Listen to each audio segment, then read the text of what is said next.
Welcome to the Spiritual AI podcast, where we explore the incredible power of our inner intelligence, which I call spiritual AI. Just like a computer uses AI to process data and find solutions, our awareness and intuition can guide us through life with clarity, ease, and purpose. Each week, we'll dive into the transformative tools, spiritual insights, and practical strategies to help you awaken, amplify, and align with your inner power. I'm your host, your friend, your guide, and your fellow student, Leonie Dutoy. Come and join the awareness and intuition revolution. Today, I'm taking you back to last year when I had another podcast called the Sacred Living Podcast. And I wanted to drop the episodes in here because I didn't really want the interviews and the content that I put on there to kind of just get deleted and go to waste, essentially. So sit back, let's rewind and replay. So today I am super excited to introduce a close friend and a very, very, very special guest, Annmarie Lord. I'm going to read this so I can get this really, really good, right? Annmarie is an intuitive transformational coach and mentor who has touched the lives of many with her incredible work. She's an author, medium, and a facilitator of life-changing seminars and workshops. So in 2020, Annmarie wrote The Grateful 3 Approach to Life, and I've got it here. It's an amazing book. It's a fantastic book that breaks down the simple yet powerful strategies for daily living. This book has been widely praised and has deeply resonated with readers looking for personal growth and empowerment. Annmarie's talents don't stop at writing. She also connects individuals with their departed loved ones through her work as a medium, bringing comfort and healing to those navigating the grief journey. She's even hosted her own radio show, The Spiritual Life with Annmarie Lord, where she shared her wisdom with the global audience, and she's currently got her podcast, Motivational Medium, so go find her on Spotify. But that's not all. So Annmarie also leads transformative workshops and private consultations around the world, helping people discover their inherent abilities and achieve remarkable personal growth.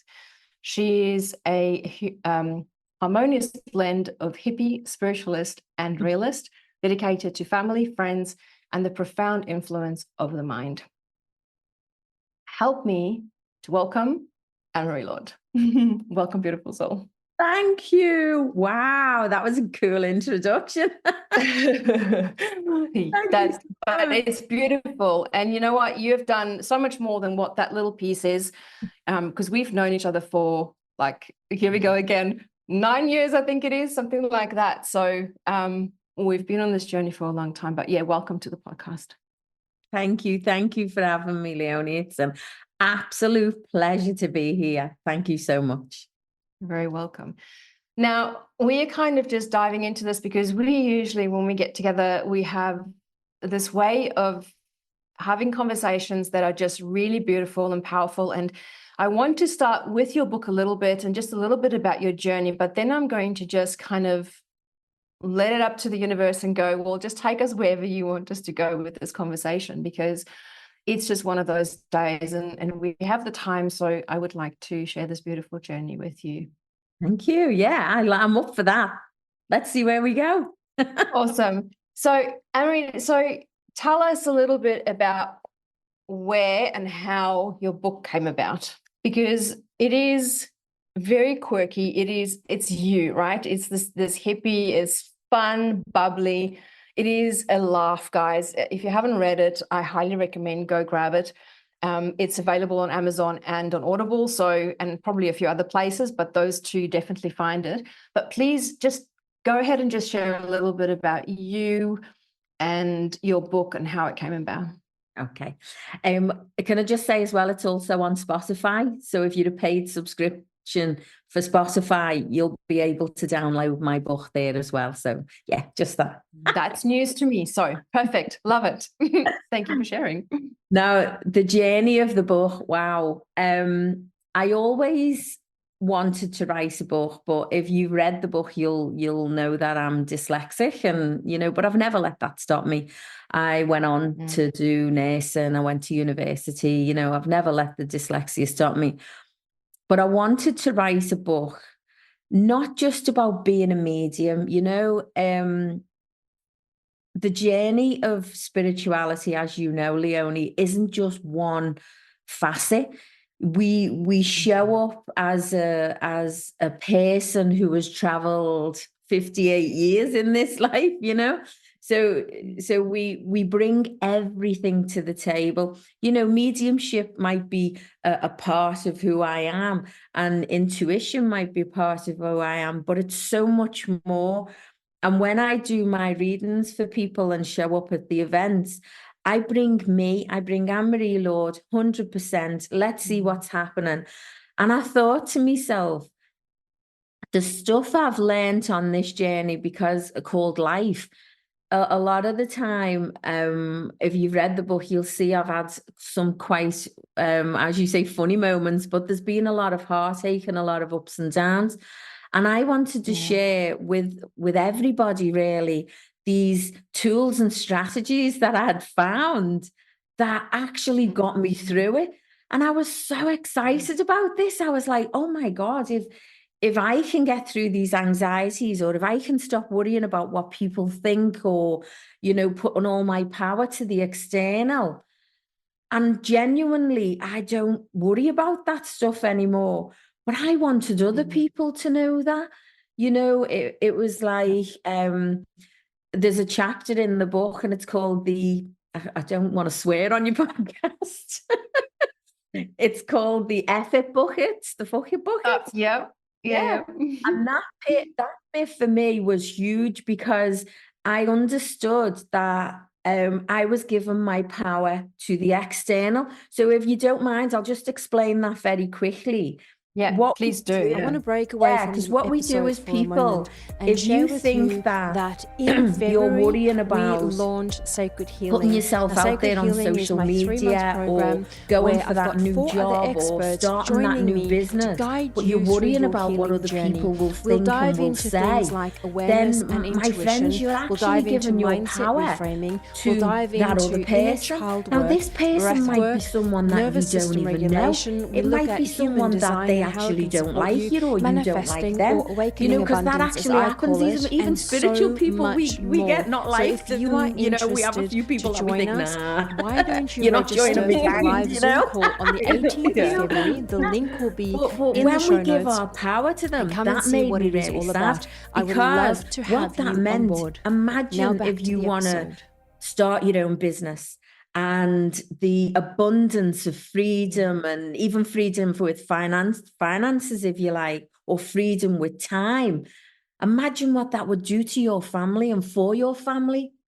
And if you allow this power to be given to someone who you don't know, or they don't know you, then you're actually letting them dictate whether or not you or your family or your friends have an amazing life.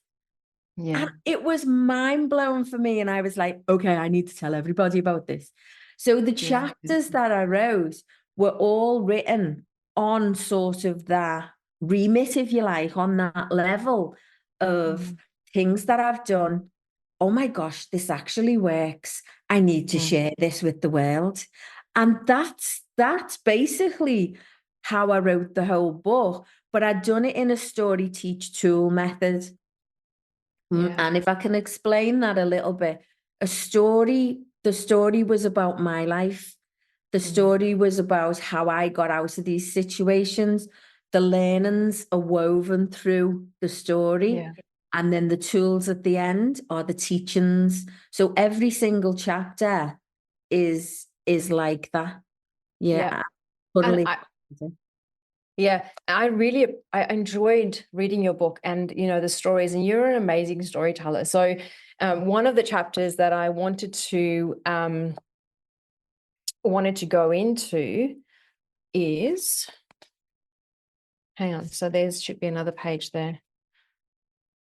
I actually looked at, sorry, while I'm finding what I was looking for, I put the post-it note in the wrong one. I actually,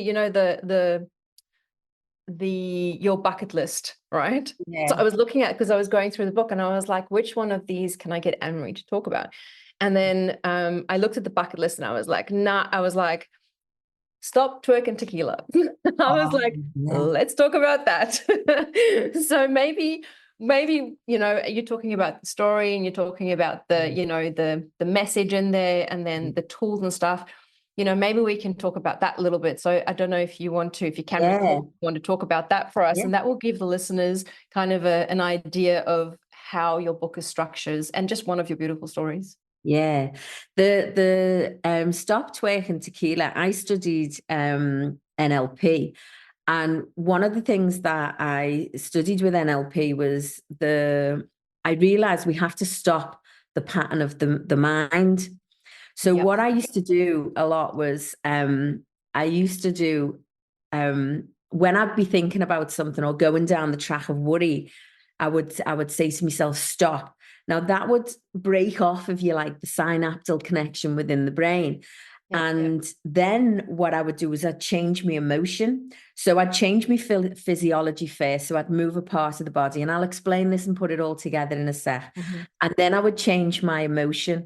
So I would think of something funny that had happened in my life, and I would really totally become integrated within this memory, which would make me laugh out loud. And I thought, wow, I could actually teach this to people. So the Stop Twerking Tequila came about, and the name came about, was obviously the stop.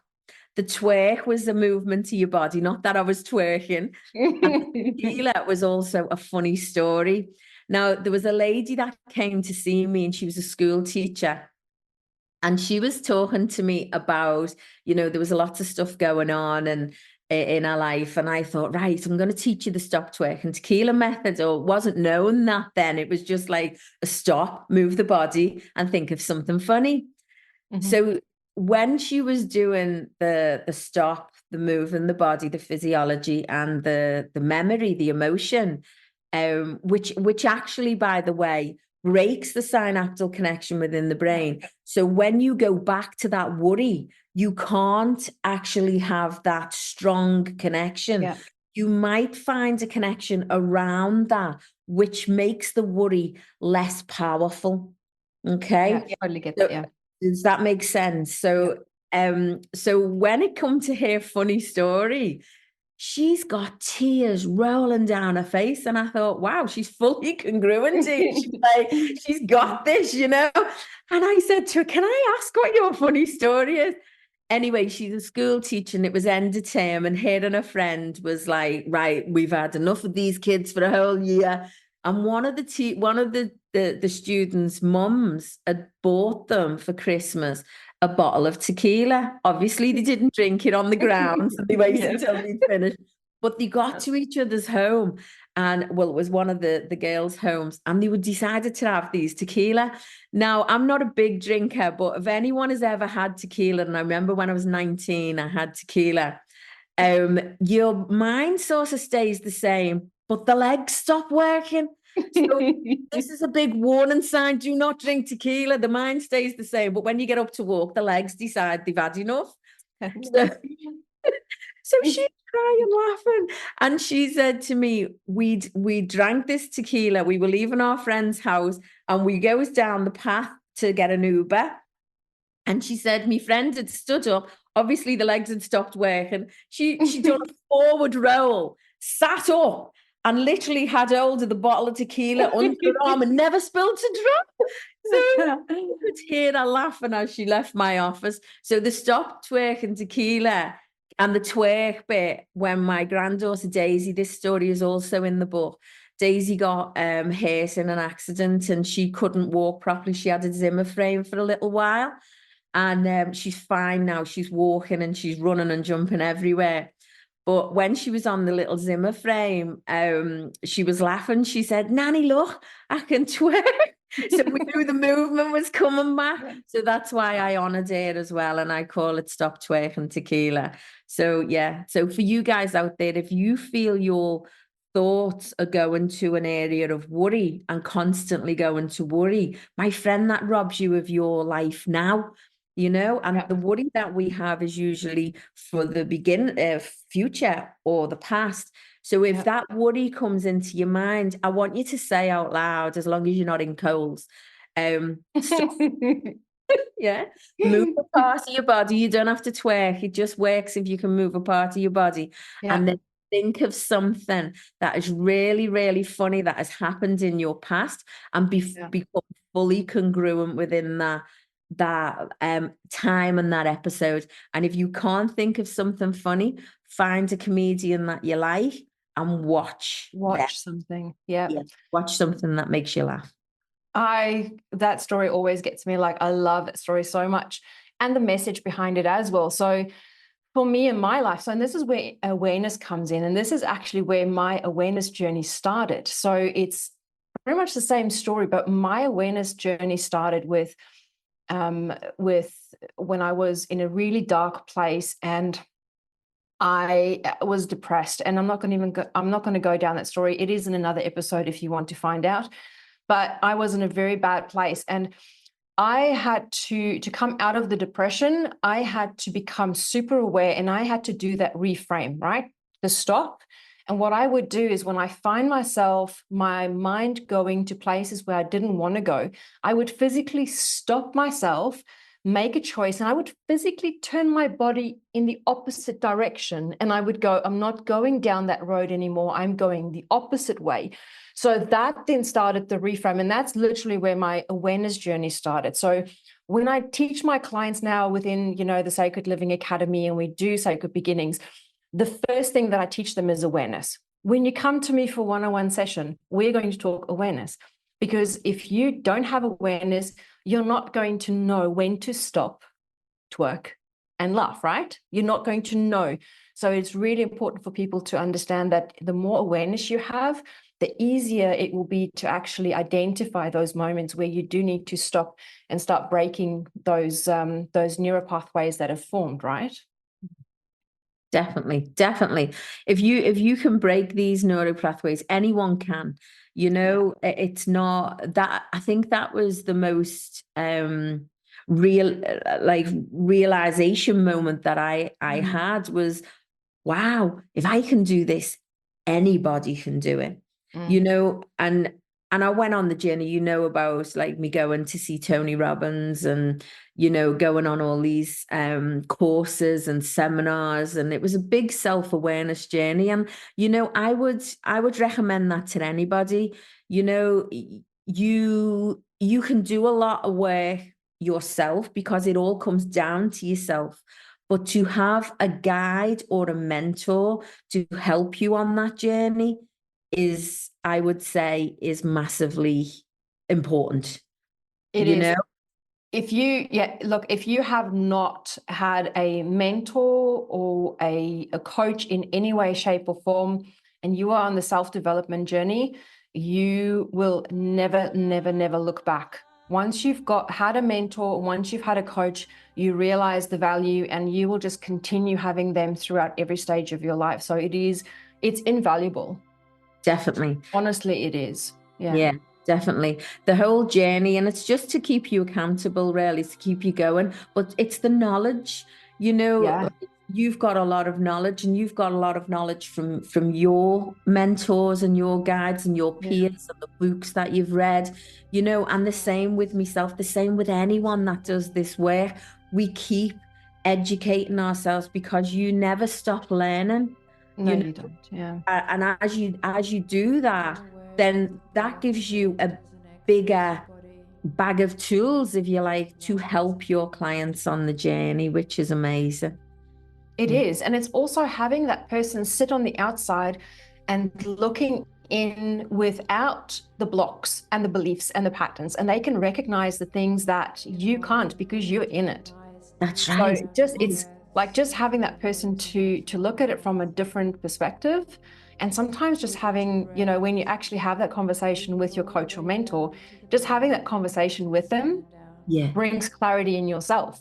So there's so many ways that it can help you. But yeah, definitely, definitely, um, it's invaluable. Like if you haven't had a mentor or coach, you definitely need to get one if you are on this journey of self-discovery.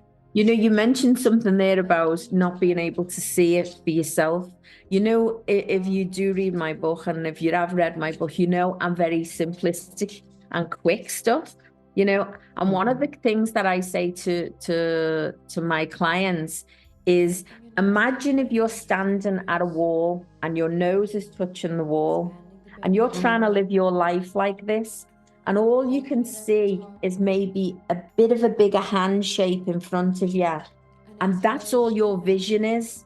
So you can't really see what's going on around you. You can't see the opportunities that are coming in, or the opportunities that you can actually reach out for and go and achieve, because you're very, very close. So stepping away from that wall will give you a bigger vision. But a lot of us don't. We try to stay here and try to live our lives and create businesses and families and careers through here. But having someone to say to you, you know, it's okay to step away from the wall and let's see what we can see, you know, or I can actually see all this stuff around that will allow you to step back from the wall. Yeah, So it is. makes like more visual. That's a really powerful way of looking at it, Annmarie. And it's also the permission to stop the push, right? Because we can't, you know, it's like pushing. There's this constant moving forward. I have to do this. I have to do this. I've got to do this. I've got to. But what it is it allows you. It gives you permission to stop. It gives you permission to step back, because a lot of people feel like they don't have the permission to step back. Sorry, you can hear my dog. He's like, sounds like he's Fred Astaire. He's tap dancing on the wooden floor. I'm so sorry if you can hear that. No, I actually can't hear it. So you know what? Like I said to you earlier, don't worry about pup, because I've got cats here, and who knows? You know, something could happen. But that's life. You know, we human, and we've got, you know, we've got life. So yeah, it's beautiful. Thank you for that. I was just conscious that we could hear him tap dancing. It's like Gene Kelly on the wooden floor. It's beautiful. Yeah, so it is, you know, like the permission to step back. So, but what I want to, where I want to go with this conversation next, because this is what your book is about, really, is gratitude. And I wanted to ask you, where did your journey with gratitude start? Like, how did you hear about gratitude, and how did you start implementing it? And then maybe just share with the audience, you know, like the real value of gratitude. I can't remember the specific time when I said, okay, I'm going to start doing gratitude. And that's the thing about gratitude. I think it sort of slowly seeps into your life. But the importance of it is huge, absolutely huge. So I think all of my journey, I've had things come in and out of my life with gratitude. But one of the main things that I always remember was, I talk about Tony Robbins, and because I think he's just such a great mentor, and you know, he's got some really great experiences that he shares when you go to one of his seminars. So I like to read his books as well. But anyway, one of the things he said one time when I was at the first seminar I ever attended was, life happened for us, not to us. And straight away my back got up, you know, and I was like, how has that happened for me? You know, my mum passed away when she was 47. She was 43 when she got MS. And I had 5 brothers all younger than me. And this was a hard journey. And I was so, you know, so I didn't allow myself the opportunity to try on that coat and just try it on and see, did anything there happen after that happened and life changed for you? So that's the thing. I changed it into maybe not life happened for me. That's the short version of it. But if I tried on the coat of, okay, that happened, let's see where my life went after that, then I had to actually agree. Because after my mum passed, I was so angry. I was angry at the world. I was angry, why, And I would push people away and I'd go into my own little space. But then I started seeing life a little bit different. Instead of looking at, I only had 47 years of her life and 27 years of my life with her. I started looking at my younger brother, who was only 9. And he only had 9 years. So how grateful was I that I got more time?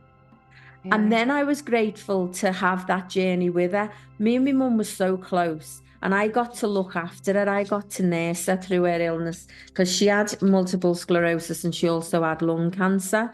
And I got to actually take care of her. That was an absolute privilege. But I learned so much by doing this. I then went on to think, okay, I'm going to go and do my nursing. So this was all starting to see things, and I had never looked at it this way. I looked at it as like this happened to me, Then I went on to do my nursing, which I graduated, qualified. I had the power and the strength to do this because when my mum was sick, I was run ragged. I had a job in the hospital as a carer. They called it auxiliary nurses in the UK. I looked after my brothers. I looked after me 2 babies. I looked after my mum, whose mobility was no good. You know what I mean? So when she passed, I realized, wow, for all the time you thought you've never had the strength to do anything, you've actually got a lot of strength. And that has carried me a lot through my life to where I am today. So I went off and I'd done my studies, which, remember, I couldn't read and write. So I went off and learned how to read and write. I was in my 20s. I got to university, passed all my GCSE exams, got to university. And all along the journey, I was grateful for this. And then I actually went into palliative care, which I was so grateful for. So did life happen for me or to me? That's your decision which way you want to look at it. But for me, the outcome didn't mean I missed my mum every day. Yeah. But did I have an outcome that changed not only my life and my children's lives? Yeah, because then we went on. I'd done my nursing. Through my nursing, I got into Australia. I brought my family to Australia. I've got an amazing career and job that I do now that is through working with people in grief, because I worked with people in grief for many years through the palliative care. So life gave me a different turning, but I took it and I was grateful, and I am forever grateful. And when I see what I'm grateful for, it brings in more abundance into my life. If we focus on what we have rather than what we don't have, then life changes. So every morning I give gratitude, every morning. It helps you see differently. I could talk about gratitude for hours, how it changes the pathways within the brain, how it makes the RAS system see more, being a nurse, I'm also sciencey based. So I have a bit of both, but I could talk about gratitude for ages. And by just doing, if you got my book and you read chapter 1 and you put it down and you never read any more, it would be a shame. No, I'm only kidding. But you would learn so much just about gratitude, just from chapter 1 and the introduction, that could change your life. And that's why I wrote it. Yeah, beautiful. So there's a few avenues I can go down there. So, but what I want to do is I want to just quickly go back because this one's really stuck with me, and it's something that we actually mentioned in the our live Q&A call within Sacred Beginnings last night with the students, and it was sometimes we have to just stop and look back and see how strong we actually are, because there's this constant push, and we don't allow ourselves to stop and look back. And if we just take the time and stop and look back, we'll realize that how far we've come. We'll realize how strong we are, and it will give us the courage and the strength to move on and do the next thing. Definitely. And there's something there that I want to talk about. When we look back and we look at how strong we are, what I want you to remember is life isn't a one-way path. We don't stay in the middle. We go to the happy side, and we go to the sad side. And this is the journey of the life really that we lead until we get to the end of our life. Yeah. And getting to the end of our life, do you want to experience everything? I'm sure that God, if you want, when we come to carnate into this universe, he says, would you like to experience everything? And we agree to that. Yeah, okay. Yeah. So we get on this journey, and I know that life happens all along the journey. Yeah. So the book for me and the teachings that I learned, I use them all the time because life does happen. Like a few weeks ago, my son graduated in university, he got his psychology degree, and within a week, so we all had a big celebration on that day. And then within a week, he was off to Canada to live for 2 years. Now, people that know me, I know I've got 3 children. He's my youngest. He still lives with us. Me and him we talk all the time. We put each other's life to rights. And because he left, now we're what we call empty nesters. And I was thinking, oh my God, how are we going to cope being empty nesters? And how am I going to cope with him not being there? And the one thing I thought to myself is, okay, I'm feeling really sad here because I'm missing him so much. Yeah. What are your go-tos? I get my journal out. I go back to my gratitude. I go back to me walking. So I say to everyone and anyone that will listen, this isn't just pick up the book and you will walk away from it. You won't. You will pick up the book, and what you learn can never be forgotten. And when life happens, go to your little bag of go-to tools, because within a week, I am saying, do you know what? How absolutely grateful am I that he got to go to university? How grateful am I that he gets to fly to Canada and live his best life? How grateful am I that I've got a son? How grateful am I that I've got an empty nest? How grateful am I? Me and my husband are like 2 teenagers. It's all quite exciting, but it's all about how you look at it. It is. Yeah. And if you can change how you look at things, then things will change. And don't get me wrong, I'm a realist. I'm not an unrealist. I'm a nurse. I spent 30 years as nursing. I know life can be really, really hard. Yeah. However, if we can have some tools that will give us some kind of peace, then isn't that where maybe looking at and getting your little bag of tools together so that when the shit does hit the fan, you've got a strategy and a technique that can at least help you put your head above water again. That's it. And then life can start happening again. Yeah, for sure.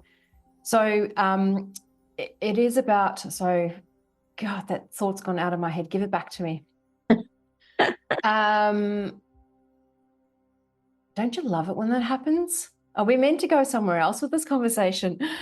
So I'm menopausal and Hashimoto, so I'm lucky I'm even got thoughts today.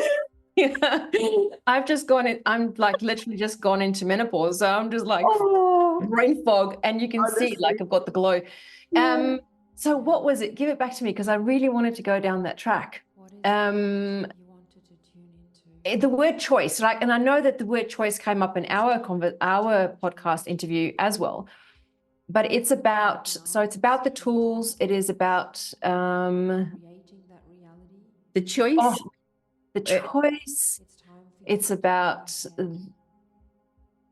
Nah, it's gone out of my head. That's okay. Right, so That's we're not meant to. Yeah. If you want me to talk about choice, there's a chapter in the book that I talk about in choice. And when we say I can't, where I talk about my nan, and my nan used to say, because as I say, I can't spell. Well, I still can't spell. My grandkids talk to me, but you know, who needs to spell these days? The spell check everywhere, yeah. So my nan, because of this word, it was called because, and I was doing a spell thing, you know, in school, and I said to her, Nan, I can't spell because, and she said, there's no such word as can't, and I was, there is. So I goes off to school, and all day I was thinking about this. Of course, there's a word called can't. It's written down, and I was only about 9 or 10. Anyway, comes home from school, and I was really proud of myself, and I said to her, I can't get through a solid brick wall. And without missing a heartbeat, she just turned around and she looked at me and she went, if I gave you a hammer, you can. And I was thinking, there's nothing this woman doesn't know, you know? It was like mind blowing. But that gave me the vision when I was writing the book to allow choice. We choose, you know, do I choose to pick the hammer up, or do I choose to stand there behind that wall and it looks too big? Yeah. Do I choose to be happy? Well, then if you choosing to be happy, then you've got to go and do courses. You've got to go and do things that make you happy. You've got to get out of that bed and walk. You know, there's many times on my life's journey when I've just pulled the covers over my head and not doing today. And then that little voice in my head says, get out this bed. You know it works. Yeah. know, and even if it's walking around the block when I haven't had a wash and brush my teeth, and I come back home and I go to get back in the bed, and I think, nah, I'm not getting on the bed again. Yeah. You know what I mean? And it's that choice.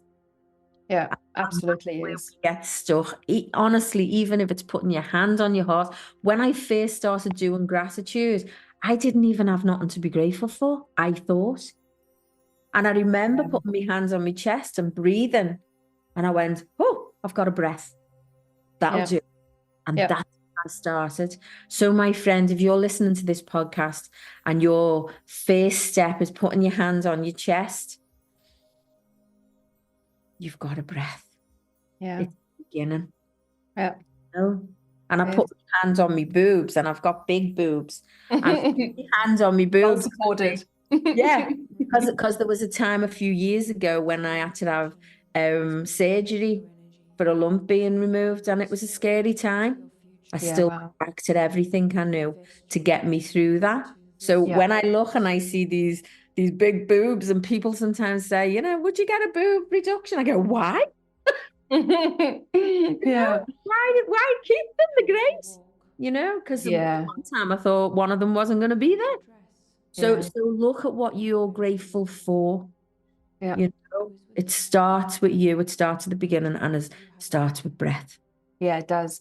So as you were talking, it came back to me. So thank you for that. Good. And it is, you know, so when we talk about choice and you're making those choices in the moment, we're not saying don't experience or don't acknowledge what's happening in your life.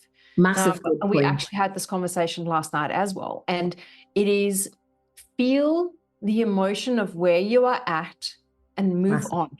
And that choice is the moving on. The choice is the gratitude. The gratitude will move you on from that emotion, but you have to feel it. If I can use the example, and this might be a very simplistic example, but it will give you an idea of what we're talking about is, let's say you start getting a cold and you wake up in the morning and you feel really bad, okay? We're not asking you to be all chirpy and try and, you know, there's nothing wrong with me, and you don't seek help if you need help.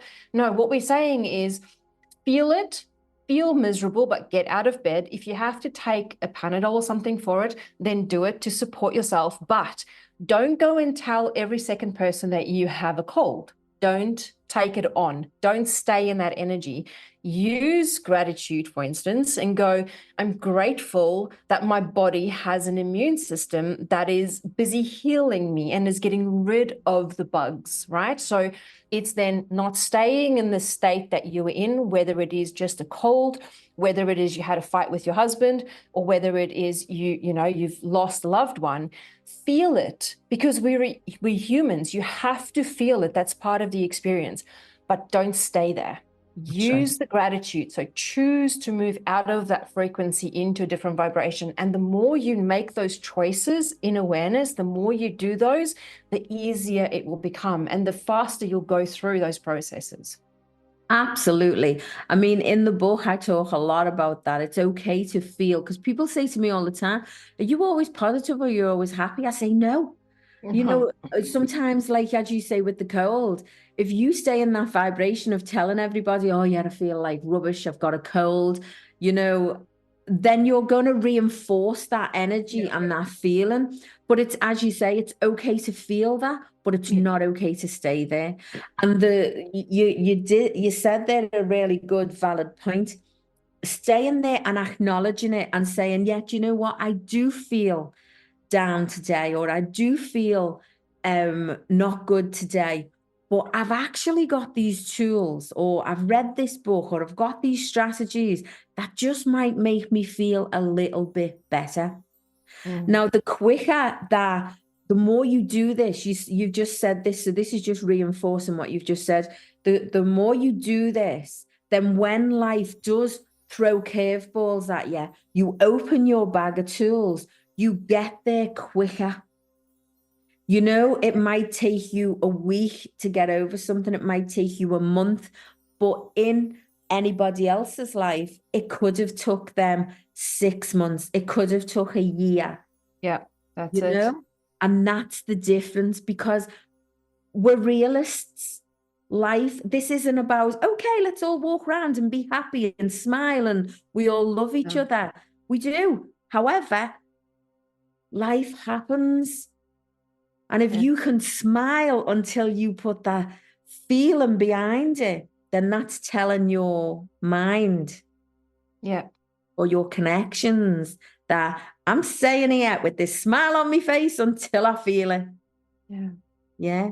There's a difference from making a step forward to do something about it. Yeah, that's the rewiring, right? And it's like, that bag of the tools that we have. If you, let's say you buy a new tool and you have it in your bag, but you don't ever use it. When you need to use it, you're not going to know how to use it. So when we say you've got a bag of tools, you need to make sure that the more you use it, you've got to know how to use them. Don't just drag tools with you that you don't actually know how to apply in your life, right?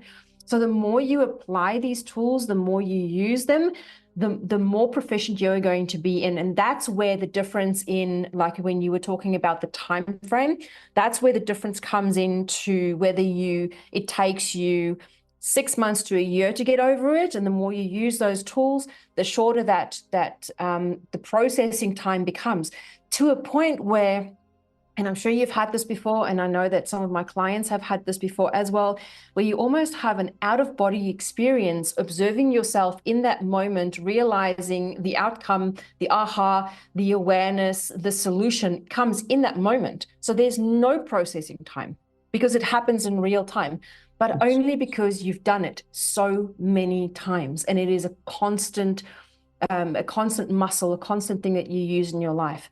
So yeah, it's really powerful. You know, when people talk about I'm a worry horse, or I constantly worry, how can I stop that worry? Yeah. And if you think about, you naturally go to that state when something happens, because I was a worry horse. I used to worry about everything, especially when mum died.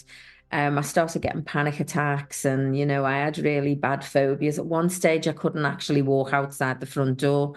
I was fearful of the outside. And I remember, people talking to me about, I'm a worry horse, or I constantly go to that zone of worry. Imagine creating a new pathway within the brain that's not a worry, where you just simply and quickly, as quick as you go to worry, you would go to gratitude. You would see a resolution. You would see a benefit. Mm. Isn't that worth putting the effort in Yeah, to do that? Because you've put absolutely. so much effort into the worry and it's serving you no purpose. No, it's not. So just to like to give people a picture of like just like a visual of what we're talking about, the whole reframing and rewiring is, it's like if you can imagine yourself walking through a jungle for the first time. It is going to be very dense, and there's going to be rocks and sticks and snakes and whatever else, and it's going to take you a long time to get from here, from A to B. And then the next day you go back and you chop a little bit more and you walk that same path, and it's going to become easier. And the more you walk that path, the easier it becomes. And eventually it's going to be a no-brainer. You're not even going to be thinking about the path, right? That's what reframing your mind looks like. So when you first start doing it, it is really hard because you've got to be really conscious and be really aware to make those decisions, to go, no, I'm doing it this way, choosing the right way. And the more you do it, and then one day you're going to just look back and just go, I didn't even think about that. It's just happening. That's when you know that you've fully rewired your brain for that circumstance and for that thing, and it just becomes an easy thing. So you are going to struggle in the beginning. It's going to be hard, but you push through, you make those choices, and eventually it's going to be a breeze. It's like you've read my book, and I talk about exactly the same as that. I use the analogy of being in a car and you're driving the car across a field, and the field is really high with grass. And as you're trying to drive the car through that grass, it does feel a bit, not normal. So this is feeling a bit uncomfortable, and this is feeling a bit not normal. But as you keep going, it gets, like you said, it gets easier and easier.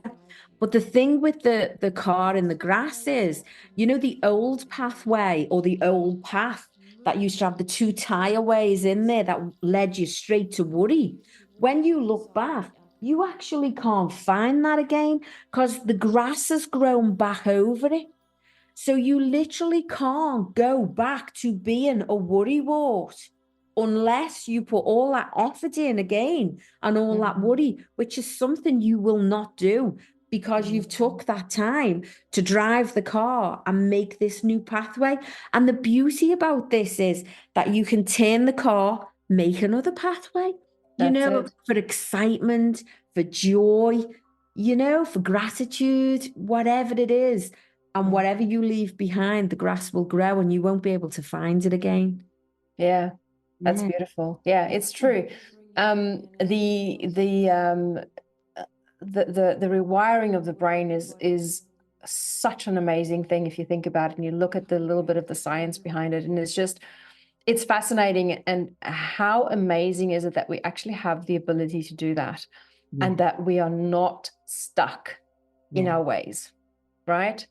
We can choose. We've got, even when you are in the hardest and toughest place that you can imagine yourself in, know that with little choices, you can still rewire and you can still use gratitude to get out of, right? So for us here in Australia, I can look at and I can say, I am truly grateful because for where I'm living and what my kids have, we are the equivalent to millionaires to people who are in Africa and in war-torn countries, right? So you can always find gratitude in the place that you are at. So using gratitude as a way of raising your vibration, and then using your circumstances as the fuel to get somewhere else, right? As the fuel to kind of inspire you to get somewhere else.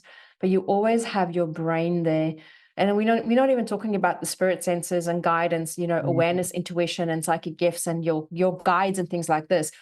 just being grateful and having the option to change your mind and choose something different is like, it's revolutionary, it's life-changing, it's extraordinary.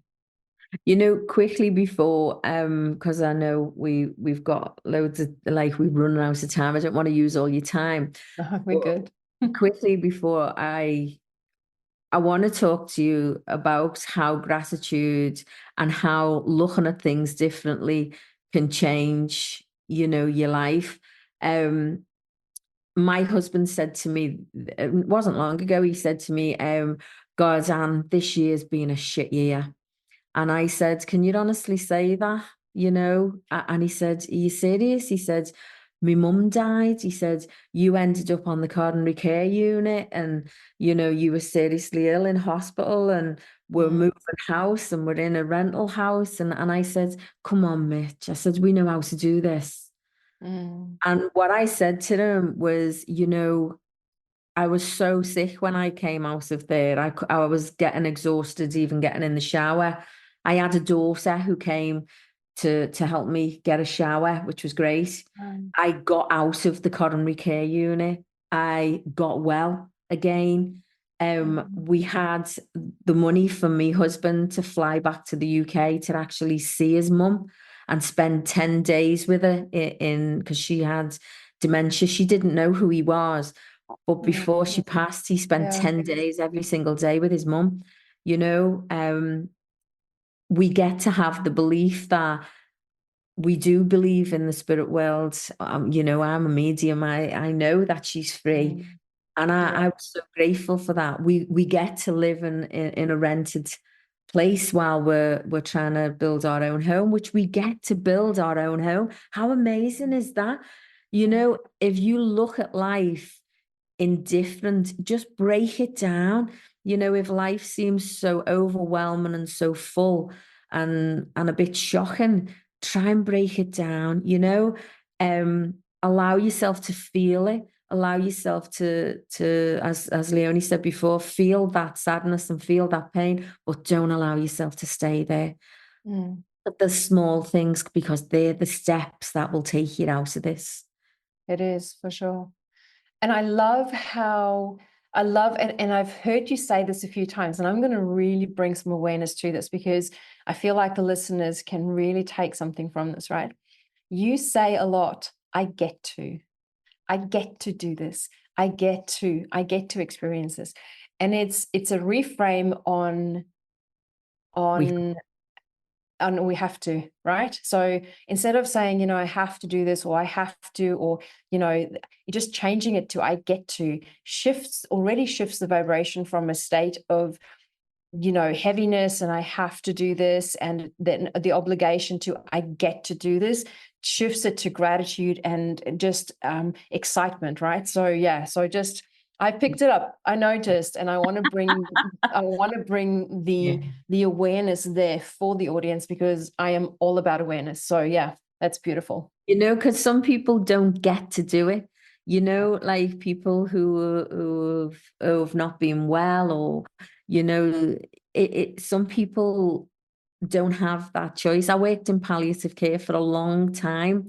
And I used to always say when I was teaching the carers and the nurses, I used to say to them, think about your bucket list. What is on your list? And people would start talking about New York and they'd say, I want to go and visit Canada. I want to go and do this. I want to go and do that. And I'd say, okay, so say today you were given the diagnosis of a life-limiting illness.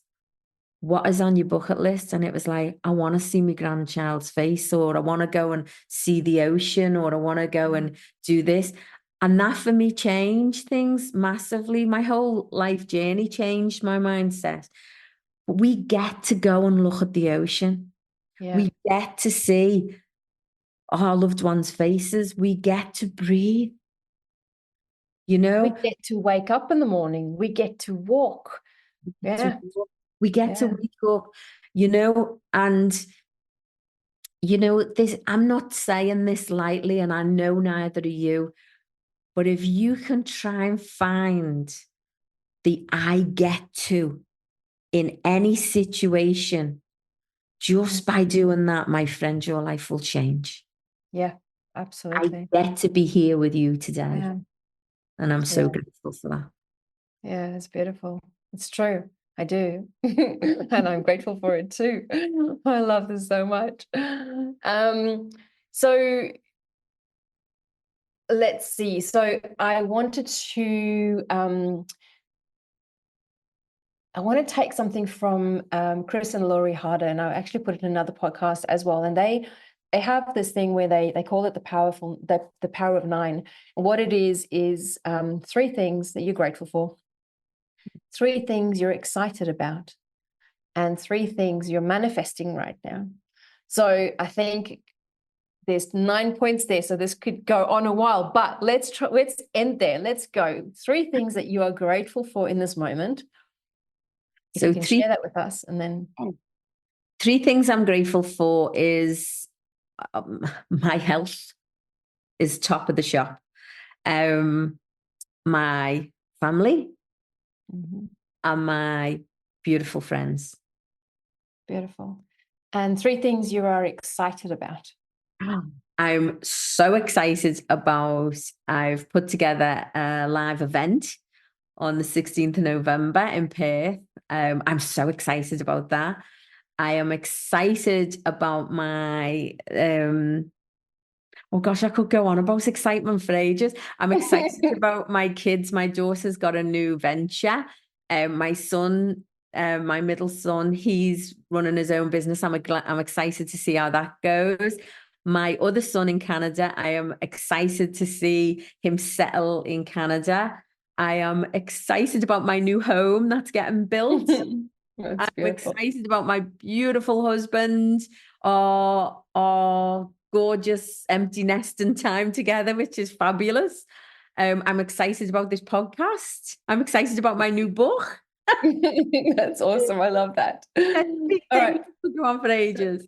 Okay. So give us three things you're manifesting, because I think there was a few manifesting things in there, but tell me three things you're manifesting right now. So one of the things that I'm manifesting is, well, it sort of overlaps a little bit. It's about the new book. I'm writing a new book called Motivational Medium, and I'm also that name might change to Mindfulness Medium. I'm not sure yet.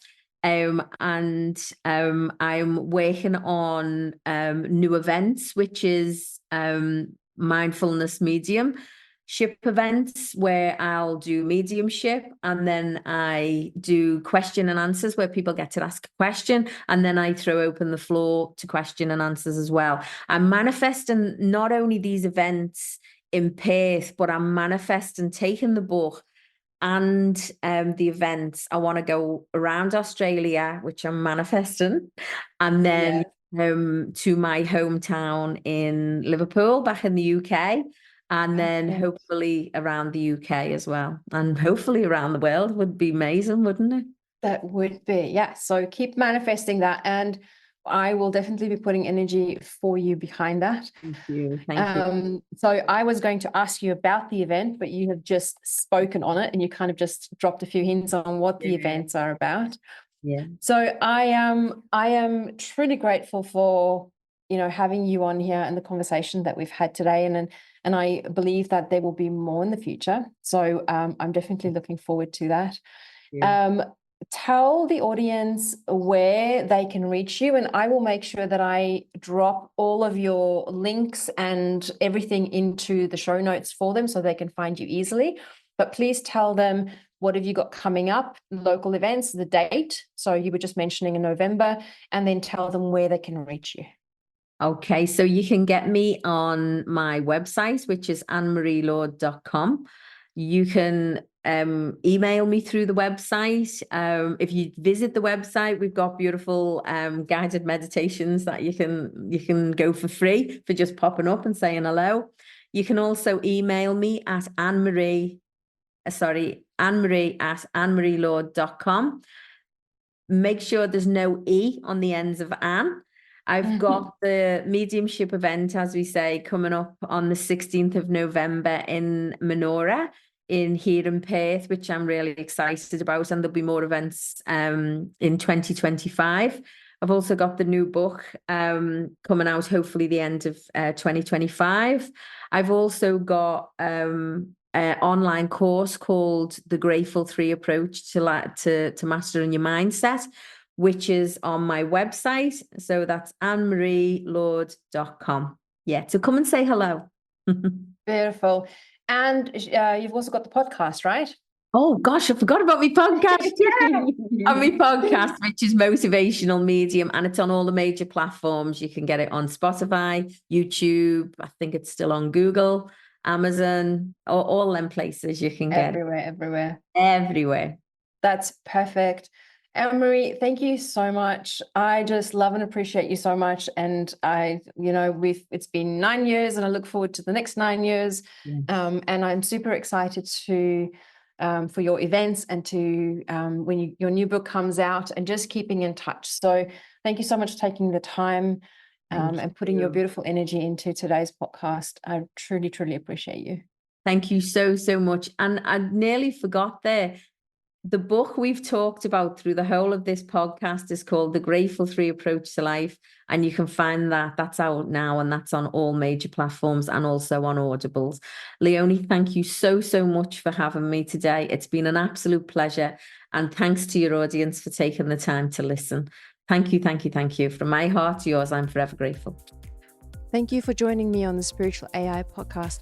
Don't forget to rate and share the show with your friends. It will only take a few seconds. So go ahead, go and rate the show, share it with a friend, spread the message of the power that we hold within each one of us, our awareness and our intuition. Let's create a revolution. Let's change the world. I'll see you next time.